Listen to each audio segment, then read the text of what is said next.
and the part below your oropharynx or buccopharynx is your laryngopharynx. Laryngopharynx. Okay. So now what happens, आगे pharynx के बाद आपको एक structure मिलेगा. larynx के बाद एक्चुअल में क्या होता है ना, ये जो आपकी ये जो आपकी pharynx है एंड देन ये डिवाइड हो जाती है आगे, ये जो ट्यूब है ना, ये आगे इसके दो हिस्से हो जाते हैं. इसके दो हिस्से कुछ इस प्रकार से होते हैं कि जो आपकी बॉडी का जो इसके ना दो ट्यूबुलर स्ट्रक्चर्स में ये डिवाइड हो जाती है, दो ट्यूबुलर स्ट्रक्चर्स. और ये जो पीछे की ट्यूबुलर स्ट्रक्चर है, अब आपकी बॉडी का जो बैक साइड होता है ना, हम उसको डॉर्सल साइड बोलते हैं, और आपकी बॉडी का जो फ्रंट साइड होता है उसे हम वेंट्रल साइड बोलते हैं. ओके, सो योर वेंट्रली जो पाइप बनती है उसे हम कहते हैं फूड पाइप. और जो डॉर्सली प्रेजेंट होगी आपकी बॉडी में, सॉरी, जो आपकी डॉर्सली प्रेजेंट होगी ना उसे हम कहते हैं फूड पाइप. और जो वेंट्रली प्रेजेंट होगी, this is your wind pipe. Okay, जो फ्रंट साइड में है, जो वेंट्रल रीजन में है. Okay, now it has divided into two. इसका मतलब यह है कि ये जो आपका खाना है ना, ये जो आपका यहाँ से आप खाना खाओगे ना, ये जो खाना खाओगे आप, यहाँ से बताती हूँ, ये जो आप खाना खाओगे ना यहाँ से, तो ये जाएगा इधर से आपकी फूड पाइप में और आगे ऑब्वियसली डाइजेस्ट होगा. जो आप हवा ले रहे हो ना यहाँ से, इधर से टकरा टकरा के जा रही है, तो ये जाएगी इधर. Okay, this is the pathway for your food and your air. Now after the pharynx this is the structure, एक box like structure बनता है, हम उसे कहते हैं, this part is known as this is your larynx. LARYNX. और larynx बहुत important part है, इसे हम एक और नाम से बोलते हैं, इसे हम बोलते हैं sound box. Why we call it sound box? Because इसका काम है साउंड प्रोडक्शन में. ये आपका जो larynx है ये बना हुआ है कार्टिलेज का. It's a box like structure का शॉर्ट में ऐसे लिख रही हूं, बॉक्स लाइक स्ट्रक्चर है, made of cartilage. Which type of cartilage, ये इंपॉर्टेंट है, hyaline type of cartilage, hyaline cartilage. Okay, 6 cartilage structure से बनता है. टोटल 9 कार्टिलेजेस होती हैं, 6 टाइप्स कार्टिलेज स्ट्रक्चर्स, और सारे के सारे ह्यालिन टाइप से ही बने हुए हैं. And in total 9. Basically I am going to make another video for this. ये स्ट्रक्चर ना अगर डिटेल में पढ़ना है तो इट्स थोड़ा सा कॉम्प्लेक्स है, इसके लिए हम एक अलग से एक लेक्चर बनाऊंगी छोटा सा. But what thing I can tell you कि थोड़ा सा ना ऐसे एक स्ट्रक्चर बनता है, ऐसे कुछ नीचे से एक कार्टिलेज ऐसे आ रही है, ये दूसरी कार्टिलेज है, इसके ऊपर एक फ्लैप लाइक स्ट्रक्चर बनता है. ये फ्लैप लाइक स्ट्रक्चर इंपॉर्टेंट है, इसे हम बोलते हैं एपिग्लॉटिस. ये इंपॉर्टेंट है, ठीक है. अब इसी लेरिंग्स में क्या होता है, इसी लेरिंग्स में ऐसे एक ऊपर से अगर आप इसका टीएस देखो ना ऐसे काट के, तो ऊपर से देखोगे तो आपको कुछ ऐसा स्ट्रक्चर दिखेगा, यहां से एक ऐसे मेम्ब्रेनस फोल्ड्स दिखेंगे आपको. यही मेम्ब्रेनस फोल्ड्स जो है ना, ये वाले मेम्ब्रेनस फोल्ड्स जो हैं, इन्हें हम बोलते हैं वोकल कॉर्ड्स. ये इंपॉर्टेंट होती हैं साउंड प्रोडक्शन के लिए. ये वोकल कॉर्ड्स जब आपस में बहुत ही क्लोज अप्रोक्सीमेट डिस्टेंसेस पे होते हैं ना, बहुत क्लोजली, तो जब भी हम हवा को, जब आपने देखोगे हम कब बात करते हैं, जब हम एक्सपायर कर रहे हैं तब आवाज बनती है, या फिर हम जब इंस्पायर करते हैं तब बनती है. तो जब हम एक्सपायर करते हैं ना हवा को, तभी साउंड प्रोडक्शन होता है. जब हम हवा छोड़ते हैं तो ये जो कॉर्ड्स हैं ये वाइब्रेट करती हैं, और जब भी ये वाइब्रेट करती हैं, ये जो कॉर्ड्स हैं ये अगर वाइब्रेट करेंगी तो साउंड प्रोड्यूस होगा. साउंड प्रोड्यूस होगा और उसके बाद, बट इट्स जस्ट साउंड.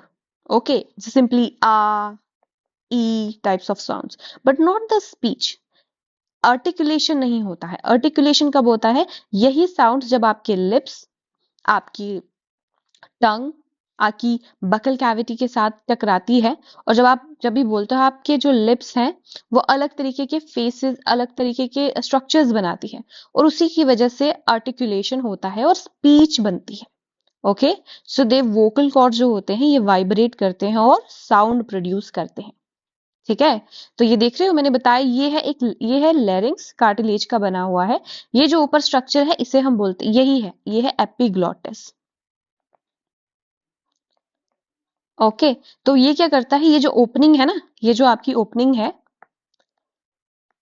ये जो ओपनिंग है इसको ये कवर करता है, ताकि जब भी आप खाना खाते हो तो खाना जो है वो आपके इधर ना जाए, आपके विंड पाइप में ना चला जाए, ये डायरेक्टली अपने फूड पाइप में ही जाए। बिकॉज यहाँ पे जाएगा तो आपको ब्रीदिंग प्रॉब्लम हो सकती है, एंड समबडी चोकिंग की वजह से डेथ भी हो सकती है। इसीलिए ये एपिग्लॉटिस जो है इसकी कवरिंग की तरह होता है। ठीक है, it's a flap-like structure, leaf-like structure. It is made up of cartilage and it covers your glottis. Glottis क्या होता है? Glottis is basically the opening of this opening. इसी opening को ही हम glottis कहते हैं। इसके नीचे आपका आता है ट्रैकिया। आई थिंक अब ना हम दूसरा फिर से यहां से शुरू करेंगे structures. Okay, basically what it is, ये है आपका, ऐसा एक स्ट्रक्चर बनाते हैं, ये है आपका लेरिंग्स। ठीक है, ये है लेरिंग्स, इसके ऊपर एक फ्लैप लाइक स्ट्रक्चर है जो इसको कवर करके रख रहा है। ये है आपका एपिग्लॉटिस, एपिग्लॉटिस। ओके, ये है आपका एपिग्लॉटिस, और ये जो नीचे आगे ट्यूबुलर स्ट्रक्चर बनता है इसे हम बोलते हैं ट्रैकिया। बेसिकली ये जो लेरिंग्स है ना, ये आपके ट्रैकिया का अपर पार्ट होता है, larynx. Top most part of the trachea is known as larynx only. ये थोड़ा स्पेशलाइज्ड होता है और साउंड प्रोडक्शन के लिए होता है। नीचे ये जो ट्यूब लाइक स्ट्रक्चर निकल रही है आपकी, इसे हम कहते हैं trachea. Trachea is tube like. Okay, 10 to 12 centimetre तक की होती है, and it is covered by, और ये कवर्ड रहती है किससे? ये कवर्ड होती है कार्टिलेजिनस रिंग्स से। देख रहे हैं आप, ये है cartilaginous rings. Why so, let's see ये कार्टिलेजिनस रिंग्स कहाँ तक जाती हैं। ये इसीलिए होती हैं ताकि आपका ट्रैकिया जो है वो कोलैप्स ना कर जाए, एक्सपायरेशन इंस्पायरेशन के दौरान आपका ट्रैकिया कोलैप्स ना कर जाए, इसलिए ये कार्टिलेजिनस रिंग्स जो है वो सपोर्ट स्ट्रक्चर की तरह काम करती हैं। और यार ये जो आपका ट्रैकिया है, ट्यूबलाइक स्ट्रक्चर है, इट डिवाइड्स, ये आगे डिवाइड हो जाता है at the mid thoracic cavity. It divides, यहाँ पे डिवाइड हुआ एट मिड thoracic कैविटी, मतलब फिफ्थ thoracic वर्टिब्रे के लेवल पे ये डिवाइड हो जाती है। ये इंपॉर्टेंट है, अक्सर पूछा जाता है। फिफ्थ, देखो आप जब भी पढ़ते हो ना, आपके पता है कि आपकी जो वर्टिब्रल कॉलम है, तो ऊपर की वर्टिब्रल कॉलम ये आपके नेक की, ठीक है, सर्वाइकल, फिर थोरैसिक, फिर लंबर। ओके, तो ये यहाँ पे जो आपकी थोरैसिक है ये T1 से लेकर के T12 तक होती है। तो कम समवेयर अराउंड T5 पे ये जो आपका ट्रैकिया है ये डिवाइड कर जाता है। नाउ जब ये डिवाइड करता है तो ये बनाता है आपके primary bronchi. Okay, primary bronchi बनाता है, ये भी है प्राइमरी। नाउ योर ब्रोंकाई जो है, ब्रोंकस बेसिकली, ये they enter in your lungs. ऐसे बनाएंगे ये लंग्स। लंग्स कैसे होते हैं? बैग लाइक स्ट्रक्चर्स होते हैं। हमने थोड़ा सा ज्यादा ही बड़ा बना दिया एक्चुअली, अब दिक्कत आ सकती है हमें। ओके, सो योर लंग्स, यहां से हम, you have a pair of lungs, ये भी जाएगा ऊपर ऐसे करके। Okay, this is your, let's say this is your right lung. अक्सर जब हम बायोलॉजी में बनाते हैं तो हम राइट को लेफ्ट, लेफ्ट को राइट करते हैं, बिकॉज जब भी हम फ्रंट साइड ऐसे खुद को, ऐसे किताब को अपनी चेस्ट के साथ जोड़ोगे तो आपको ये दिखेगा कि ये राइट साइड ही आ रहा है। Okay, your right lung and one is your left lung, so you have two pairs of lungs. One pair of lung, okay, two in total. Your primary bronchi क्या होता है कि फर्दर ये आपके lung में आकर के फर्दर डिवाइड कर जाता है। प्राइमरी के बाद ये बनाएगा सेकेंडरी, ये बनाएगा, इसको बोलेंगे सेकेंडरी, फिर सेकेंडरी डिवाइड करेगा, फिर ये बनाएगा टर्शरी, टर्शरी बनाएगा, फिर बनाएगा क्वाटरनरी एंड सो ऑन, ये डिवाइड करता जाएगा एंड फाइनली ये बनाएगा बहुत पतले पतले आगे इनिश ब्रोंकियोल्स। क्वाटरनरी के बाद ये बनाएगा ब्रोंकियोल्स, ओके, ये, और ये बनाएगा bronchioles, bronchioles.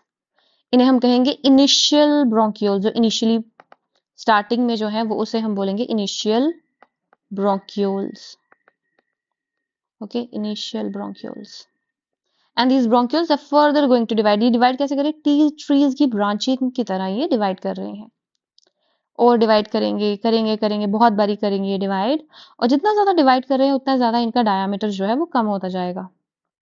And finally initial bronchioles, उसके बाद ये बनाएंगे, आप बोल सकते हो यहाँ पे बनाते हैं ये terminal bronchioles, and your terminal bronchioles with respiratory duct, alveolar duct, and finally your alveoli. This is your, finally your, it forms your alveoli. And we know your alveoli, they are surrounded by the pulmonary capillaries. Okay, this is your alveoli. Now, let's see कि इसका जो structure है वो कैसे, कहाँ से लेके कहाँ तक शुरू हो रहा है, ठीक है। सबसे पहले यहाँ बनाते हैं, हम यहाँ रखते हैं। सबसे पहले आया आपका nostrils, one pair, then it opens into nasal chamber via nasal passage, ठीक है, nasal passage के थ्रू ये खुलता है, nasal passage के थ्रू ये खुल जाता है into nasal chamber। nasal chamber का फंक्शन आपको बहुत अच्छे से समझ में आ चुका है, I guess, I hope। nasal chamber के बाद ये खुलता है into pharynx। pharynx क्या है, एक कॉमन पैसेज है फॉर आपके खाने के लिए भी और आपकी इंस्पायर्ड एटमॉस्फेरिक एयर के लिए भी। pharynx then opens into your larynx। larynx क्या है, ये एक कार्टिलेजिनस स्ट्रक्चर है जो साउंड प्रोडक्शन में हेल्प करता है। larynx then opens into your trachea। trachea एक ट्यूब लाइक स्ट्रक्चर है और ये covered है by your C-shaped cartilaginous rings। okay, then trachea at your fifth thoracic vertebrae के लेवल पर डिवाइड हो जाती है and it forms primary bronchi। bronchi is plural and bronchus is singular, okay।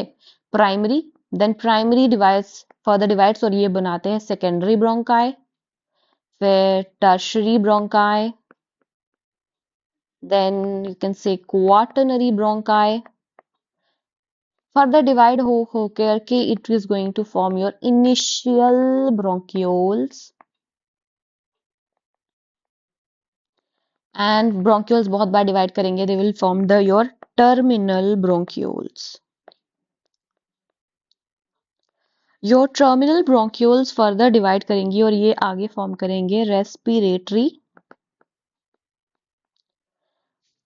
Bronchioles, और yes you can say bronchioles, और let's say respiratory ducts बोल सकते हो या ब्रोंक्यूल्स बोल सकते हो, let's call it respiratory duct. Then आएगा alveoli duct, alveolar duct, the ducts for the alveoli, and finally your main structure which is your alveoli.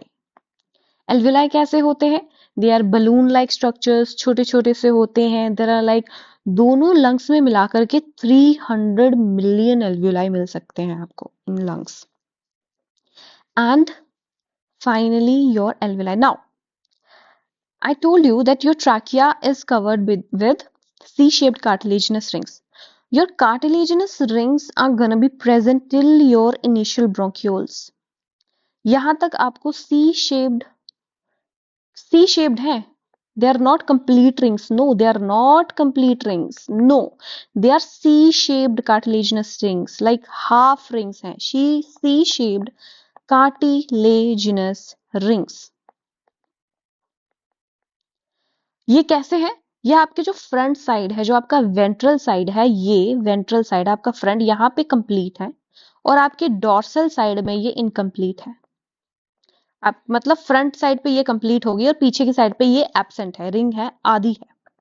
Okay, then और आपका यहां से लेकर के नाउ नॉस्ट्रल से लेकर के आपके इनिशियल ब्रोंक्यूल्स तक जो पार्ट है, हम इसे कहते हैं कंडक्टिंग जोन, क्योंकि यहां पे सिर्फ हवा कंडक्ट होती है, एयर पाथवे के लिए है। यहां पे कोई नो गैसियस एक्सचेंज, कोई गैसियस एक्सचेंज नहीं होता। उसके बाद इसका काम क्या है? इसका काम है आपकी हवा को ह्यूमिडिफाई करना। इसका काम है टेम्परेचर रेगुलेशन करना, टेम्परेचर रेगुलेशन ऑफ एयर। इसका काम है filtering the air.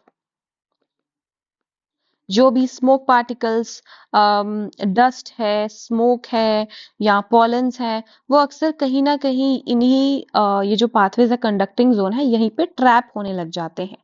Okay, and आपके एल्वियोलर तक नहीं पहुंच पाते। ये जो आपका इनिशियल ब्रोंक्यूल्स को भी आप यहां तक, टर्मिनल ब्रोंक्यूल्स तक रखें, टर्मिनल ब्रोंक्यूल्स तक है। Okay, then this part your respiratory alveolar duct and alveoli. Okay, this is your exchange zone. यहीं पे होगा गैसियस एक्सचेंज, यहां पे मिलेगा आपको gaseous exchange. They are richly supplied by pulmonary capillaries. यहीं पे होगा गैसेस का exchange and richly supplied by your pulmonary capillaries. और yes, so now we have understood your passage, we have understood कि कैसे होता है। यहाँ से मैंने बताया आपको रिंग्स रहेंगी। रिंग्स कैसी हैं? रिंग्स यहाँ से लेकर के यहाँ तक जाएंगी, आगे पूरी जाएंगी, यहाँ से लेकर के फाइनली आपके इनिशियल ब्रोंक्यूल्स तक। ठीक है, ये रहे थे ना इनिशियल ब्रोंक्यूल्स, यहाँ तक रहेंगी।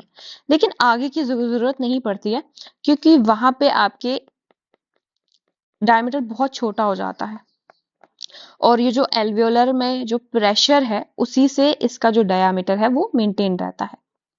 ठीक है, नाउ लेट्स अंडरस्टैंड कि एल्वियोलाई का स्ट्रक्चर कैसा है।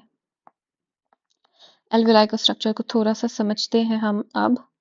तो ये है आपका alveoli. Okay, this your alveoli and this is your,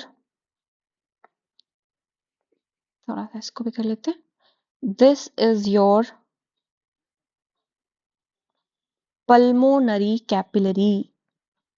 ठीक है, ये है आपकी ये जो एल्वियोलाई है ना, यहाँ से atmospheric air I.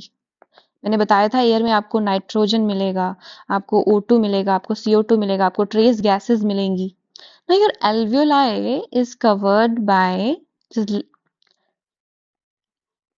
this is made up, इसका जो walls हैं they are made up of simple squamous epithelial cells। किससे बने हुए हैं? Simple squamous epithelial cells, epithelial cells। Okay, now your ये जो आपकी कैपिलरीज हैं, ते ये किससे बनी हुई हैं? ये endothelial cell layer of cell, single layer of endothelial cells इससे बनी हुई है। ठीक है, this is your endothelial cells, endothelial cells of capillaries. Okay, and in the middle you are gonna see एक नॉन सेलुलर मटेरियल जिसे हम basement membrane कह सकते हैं। It is non cellular in nature. This is your basement membrane, basement membrane. Now this is your respiratory membrane in total। इसी पूरे इस structure को हम respiratory membrane बोल सकते हैं। क्योंकि यहीं पे होगा आपका एक्सचेंज। इसी के थ्रू आपका ऑक्सीजन यहाँ पहुंचेगा और आपका कार्बन डाइऑक्साइड बाहर जाएगा। Okay, now this respiratory membrane is very thin, very thin. इसके थ्रू होता है डिफ्यूजन। यहीं से आपका डिफ्यूजन पॉसिबल है क्योंकि बहुत पतली है। कितना होता है इसका? It is less than 0.2 mm। 0.2 mm सोचिए, इमेजिन 0.2 mm से भी कम है इसका जो डायामीटर है। इतनी पतली है ये इन टोटल, जिसमें आ रही है आपकी एल्वियोलाई की भी आएगी मेम्ब्रेन, इसमें आपकी एल्वियोलाई की मेम्ब्रेन भी आएगी, आपकी एल्वियोलाई की मेम्ब्रेन आ रही है, आपकी बेसन मेम्ब्रेन भी आ रही है और आपकी कैपिलरीज की मेम्ब्रेन भी आ रही है। ओके, ये जो आपके एल्वियोलर सेल्स है ना, ये जो सेल्स हैं आपके alveoli, simple squamous epithelial cells, और we can say simple squamous alveolar cells, जिससे एल्वियोलर सेल्स हैं आपके, जो कि एल्वियोलाई को बनाते हैं। ये जो एल्वियोलर सेल्स हैं ये दो तरीके के होते हैं। ओके, ये होते हैं type 1 alveolar cells, type 1 alveolar cells में से मैं AC लिख रही हूँ शॉर्ट में, and type 2 alveolar cells। Basically what happens बच्चा, जो टाइप 1 एल्वियोलर सेल्स हैं, ये सेल्स हैं रिस्पॉन्सिबल फॉर द एक्सचेंज। इन्हीं सेल्स के थ्रू एक्सचेंज ऑफ गैसेस होता है, डिफ्यूजन ऑफ गैसेस होता है इनके थ्रू। ओके, लेकिन जो टाइप 2 एल्वियोलर सेल्स हैं, they are secretory in nature। what they do, they secrete mucus, not mucus, they secrete surfactant। Okay, so there's a small concept of surfactant, surface tension. Okay, what happens inside your alveoli? These are your alveolar cells। यहाँ पे एक thin layer of water रहती है। ठीक है, water की एक membrane नहीं, वाटर की एक लेयर रहती है, और आपको पता है कि वाटर की एक क्वालिटी रहती है, वो है उसका सरफेस टेंशन। ठीक है, नाउ व्हाट हैपेंस, यहाँ पे वाटर की जो सरफेस टेंशन है, वाटर चाहिए है क्योंकि हम चाहते हैं कि जो गैसेस आ रही हैं यहाँ पे ट्रैप हो जाएं इस पानी में। एक बार वो पानी में ट्रैप होगी तो उनका एक्सचेंज बहुत इजी हो जाएगा, डिफ्यूजन बहुत इजी हो जाएगा, सफिशिएंट हो जाएगा, ज्यादा हो पाएगा। But water also have surface tension. Surface tension का मतलब ये है कि उनके जो वाटर और एयर के बीच में, वाटर और एयर के बीच में एक इंटरफेस रहता है। उस टॉपमोस्ट लेयर ऑफ वाटर में सरफेस टेंशन रहता है। The molecules of the topmost layer try to reduce their surface area. इसी की वजह से वाटर जो है अक्सर आपने ड्रॉपलेट्स की फॉर्म में रहेंगे, उनमें कोहेसिव फोर्सेस जो हैं टॉपमोस्ट लेयर में बहुत ज्यादा होती हैं। एंड इसी सरफेस टेंशन ऑफ वाटर की, इसी सरफेस टेंशन की वजह से हो सकता है कि आपके एल्वियोलाई जो है वो कोलैप्स करने लग जाएं। कोलैप्स करेंगे तो एक्सचेंज नहीं हो पाएगा। That's why your type 2 alveolar cells, type 2 alveolar cells secrete a lipid rich एक वो बनाते हैं, एक सब्सटेंस बनाते हैं जिसे हम कहते हैं लेसिथिन। लेसिथिन क्या करता है, ये जो वाटर की, it reduces the surface tension of water. Water की सरफेस टेंशन को रिड्यूस कर देगा। वो क्या करेगा, दैट फॉर्म्स, एक तो ये खुद ही जा करके थोड़ा सा वाटर में डिसॉल्व हो जाएगा, ये लेसिथिन है, लेट्स से ये लेसिथिन है, थोड़ा वाटर में डिसॉल्व हो जाएगा और वाटर और एयर के बीच में खुद की एक लेयर बना देगा, खुद की भी एक लेयर बना देगा थोड़ी बहुत, ताकि वाटर का जो सरफेस टेंशन है वो रिड्यूस हो जाए और आपके एल्वियोलाई जो है वो कोलैप्स ना हो। इसीलिए ये बहुत इंपॉर्टेंट है, टाइप 2 एल्वियोलर सेल्स जो है वो बहुत इंपॉर्टेंट है। ठीक है, now another concept, one more concept थोड़ा सा रह गया है। ये जो आपके लंग्स हैं, ये जो मैंने आपको लंग्स बताए आपके, we have one pair of lungs, right? Okay, we have one pair of lung. ये है आपका heart, this is your right lung. थोड़ा सा इसे बड़ा बनाती हूँ, थोड़ा ज्यादा नहीं, थोड़ा सा बड़ा। आपका जो राइट लंग है ना, इससे बनाते हैं। This is your right lung, your left lung, your heart. These are your obviously primary bronchi, so trachea. This is your right lung. This is your left lung. जो आपका राइट लंग है ना, ये दोनों दोनों फर्स्ट ऑफ ऑल दोनों lungs जो है वो ऑब्लिक फिशर से डिवाइडेड है। बट आपका जो राइट लंग है, it is divided into 3 lobes by a medial fissure also.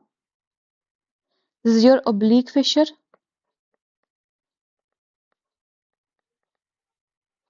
This is your medial. Okay, this is your oblique. This is divided into 2 lobes only. Oblique fissure होगा, it is smaller than your right lung. Okay मतलब ये थोड़ा ना narrower होता है। Right lung is actually narrower, क्योंकि यहाँ पे इसको हार्ट को भी अकोमोडेट करना होता है। थोड़ा सा लेफ्ट साइड में होता है ना आपका हार्ट, और ये जो कैविटी बनी हुई है ना, इस कैविटी को हम क्या कहते हैं? इस कैविटी को हम बोलते हैं कार्डियक नॉच। कार्डियक तो अक्सर हार्ट के साथ ही वर्ड यूज किया जाता है, एक इसे हम कहते हैं cardiac notch. Now your lung is actually covered with a layer, से हम कहते हैं मेम्ब्रेन से कवर रहती है, जिसे हम कहते हैं pleural membrane.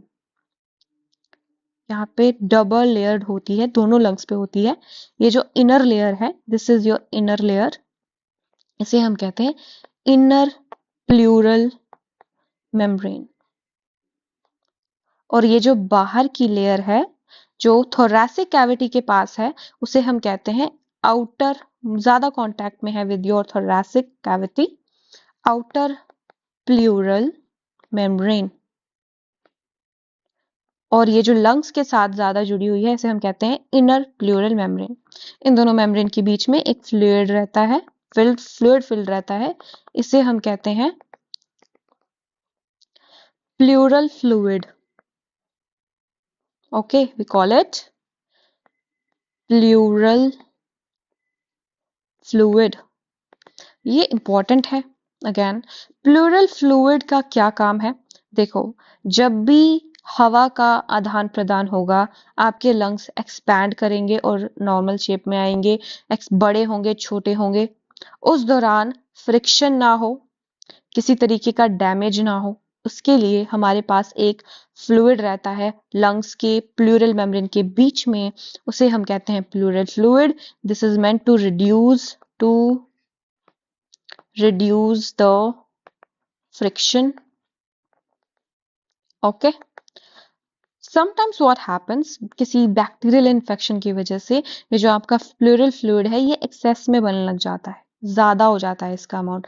Normally if it is about 150 ml, but कभी कभी इन्फेक्शंस की वजह से ये नॉर्मल अमाउंट जो है वो कभी कभी it raises to even 500 ml।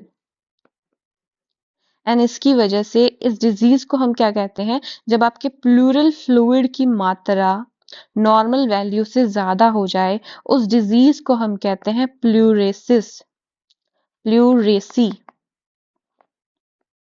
Okay, we call it pleurisy. इस वजह से क्या होता है? आपको पेनफुल ब्रीदिंग होगी या फिर डिफिकल्टी इन ब्रीदिंग हो जाएगी। प्लूरेसी डिजीज, प्लूरेसी, प्लूरेसी, प्लू PLU, PLEU, यूरेसी डिजीज।